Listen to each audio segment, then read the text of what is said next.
Madam Chairperson, as I rise to speak in support of the budget, I seek your indulgence. From the turn of the century, for almost 2 decades, I had the opportunity and I was privileged to speak many times on the budget in both the august houses. But I have been away for a while, for about 5.5 years, and now back as a member of this House. It is my great privilege to speak on this most important budget, but it is almost akin to a maiden speech. Madam, I compliment Honorable Finance Minister Nirmala Sitharaman ji on this historic budget. Historic because not only is it her 6th successive budget, I stand corrected, 7th successive budget, but the first one in the historic 3rd consecutive term headed by Prime Minister Narendra Modi. Madam, I wish to put this budget in the context of what has happened in the last 10 years. I will speak on the budget, but this context is important, Madam, because we have just a few minutes ago heard a pining for the colonial era. We have heard a little bit before that weird allegations that this government is like the British Raj, which has just been contradicted by my previous speaker, who was pining for the colonial era of the 1920s. Madam, there are terms to describe this kind of an attitude, but I will remain parliamentary. And so the parliamentary term for it in social sciences is referred to as a westernized oriental gentleman, a wog. And that's because while you pine for the former masters and the degrees that they give from their countries and denigrate ours, those former masters don't respect you. Those former masters don't respect you. They refer to you, when they are charitable, as wogs. Madam, the context of the last 10 years is as follows. When Prime Minister Modi formed his first government 10 years ago, he inherited from the previous government a huge backlog of undone reforms.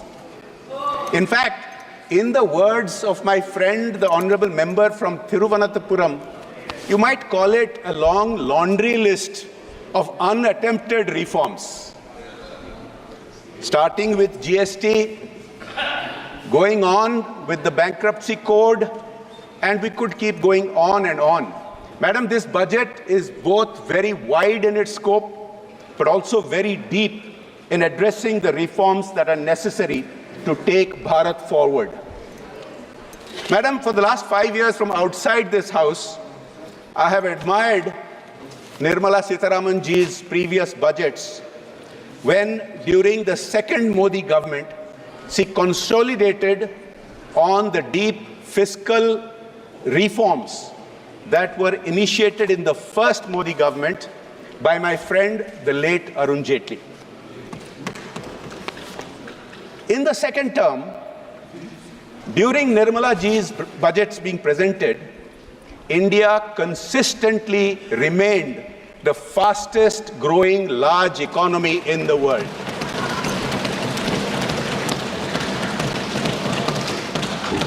Now, sometimes questions are raised that what is the importance of being the fastest growing large economy? How does it benefit the Aam Aadmi? How does it benefit the average Bharatiya? I will tell you, madam. Because this growth has enabled the massive increases in allocations and the massive improvement in outputs and results that have been demonstrated in the last 10 years. And this has been commented upon by a wide variety of experts around the world. And I will refer to some of them. Now, if you look at just a few weeks ago, looking at the data coming out for the financial year that we just completed and entered this financial year, these are the words of some of the pink papers in both India and abroad. I quote one, but this has been repeated many different times. Quote, in 2024, India has experienced significant economic growth, with exports reaching a record high of $776 billion at an 11.8% increase. The unemployment rate has dropped to a record low of 3.1%, and business activity and job creation are at an 18-year high, reflecting a robust economy. Now, Madam, some of my friends in the opposition branches get a little triggered when we cite some of these statistics. So I'll have to issue a trigger warning. But the data indicates, if you look at the job creation data, for example, in just, look, I'll tell you where it is manipulated. The manipulated data comes from certain organizations where the head of the organization is the head of your manifesto drafting committee.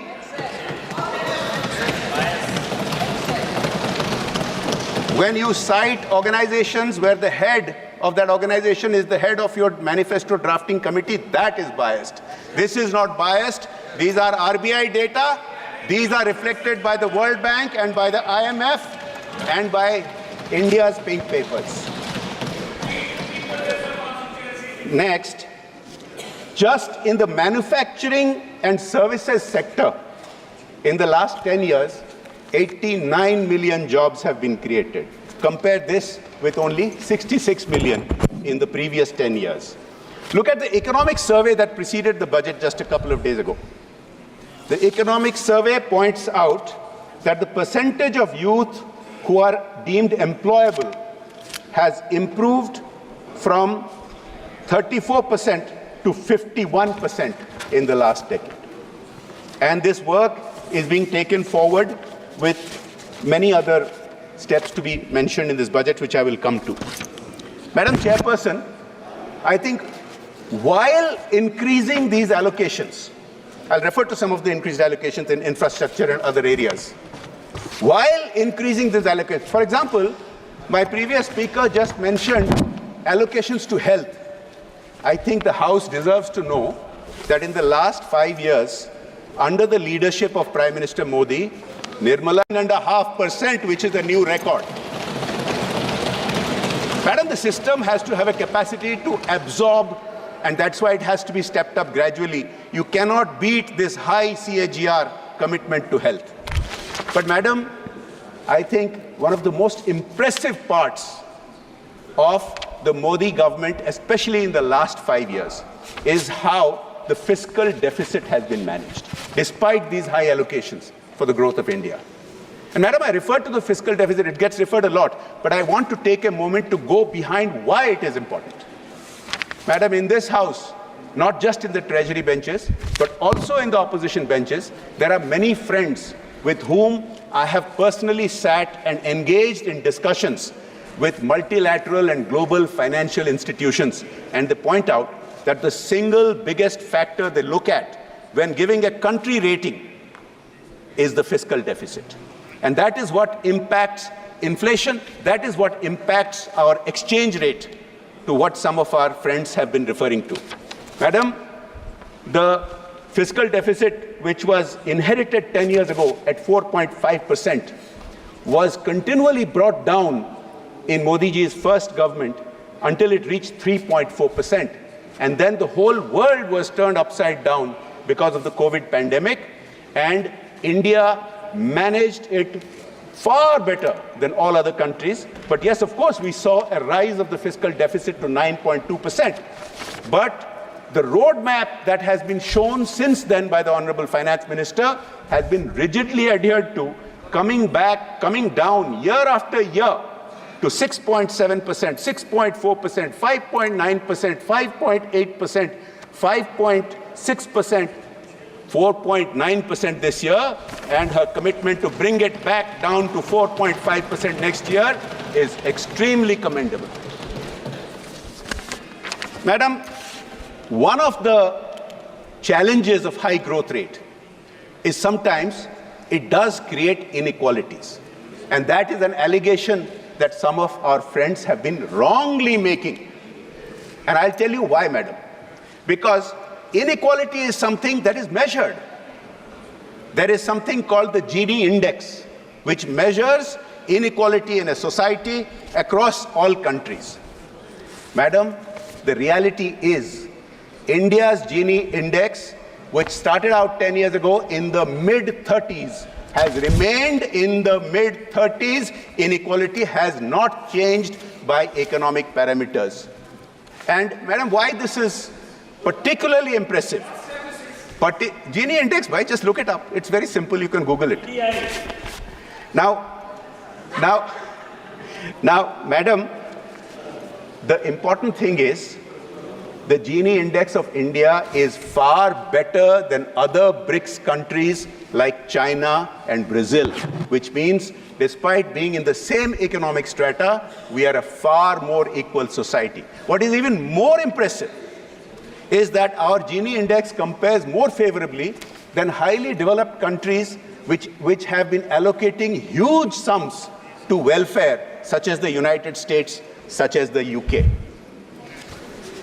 Madam, the reason that our Gini index has been so impressive is because of the allocations and the outputs and the results of many of the aspects of the last 10 budgets, and particularly this historic budget.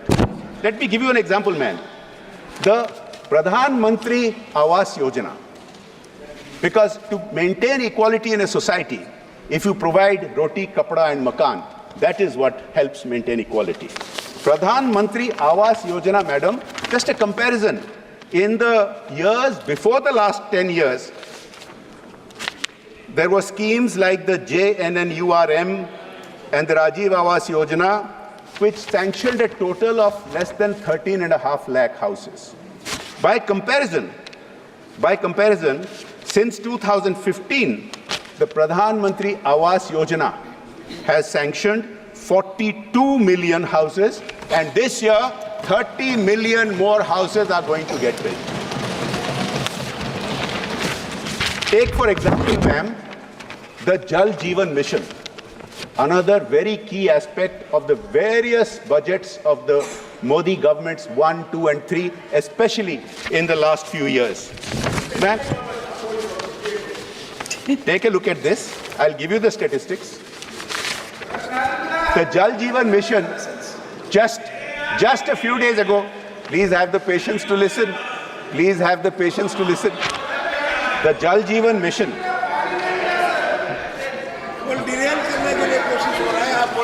The Jal Jeevan Mission has achieved a milestone of 150 million rural tap connections, up from just 30 million 5 years ago. 5 times growth in just 5 years. This translates to 2.28 lakh villages and 190 districts achieving the Har Ghar Jal milestone. Similarly, Ayushman Bharat, which provides health coverage to hundreds of millions of Indians, the world's largest such program, again this year has got 7,300 crores allocation to take it forward. Madam, there have been some comments on this historic budget's focus on Purvodaya. I think it is important to discuss this. Now, the Prime Minister is on record as having a deep commitment to the Northeast and the East, which he has repeatedly explained, that unless these previously neglected regions get developed, Bharat is not going to get developed. And that is why he has visited the Northeast a record number of times, more than all his predecessors. And the budgets that have been allocated for the East and Northeast have been witness to this transformation. Now, I will come to the point where you might really want to get excited. So, madam, the East had been traditionally neglected by the center. But what is more tragic is that within the East, there was discrimination from one state to another, despite ministers from those eastern states having had a role in Delhi. Madam, more than 20 years ago, when I first spoke at a budget, in those days the railways budget was different, separate. I was myself shocked to find some of the statistics. Pani. Madam, I still remember the statistics more than 20 years later. And please, my friends, please reflect on this. 20 years ago, when I first spoke on the budget, I found that West Bengal had the country's highest rail track density, and I remember the number. It was 42 kilometers per square kilometer. Right next door to West Bengal was my state of Odisha, lowest in the country, 14 kilometers per square kilometer. Every year, we used to appeal to the center to increase our allocation. We used to keep getting a few piddly 100 crores, and our appeal was, at least please give us 1,000 crores. In the first Modi budget 10 years ago, we were gobsmacked when the allocation straight away went 5 times to 5,000 crores.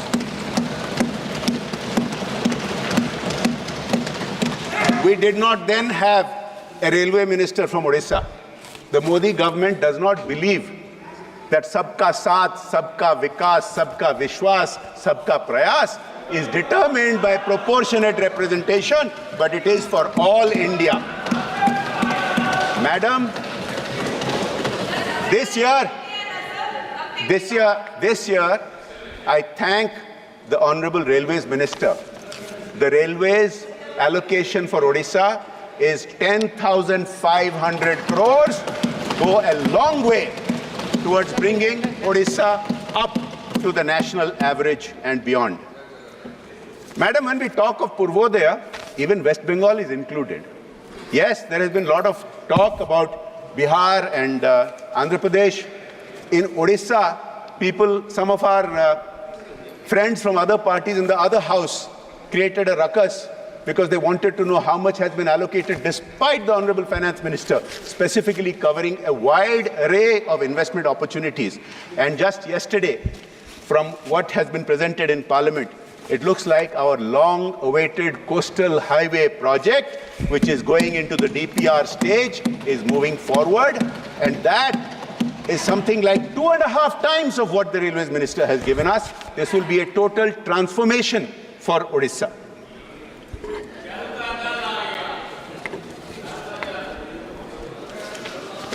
Madam, I want to refer to a couple of important voices that have been celebrating India's success. These are global voices, madam. Madam, the World Bank, I'll come to another one first.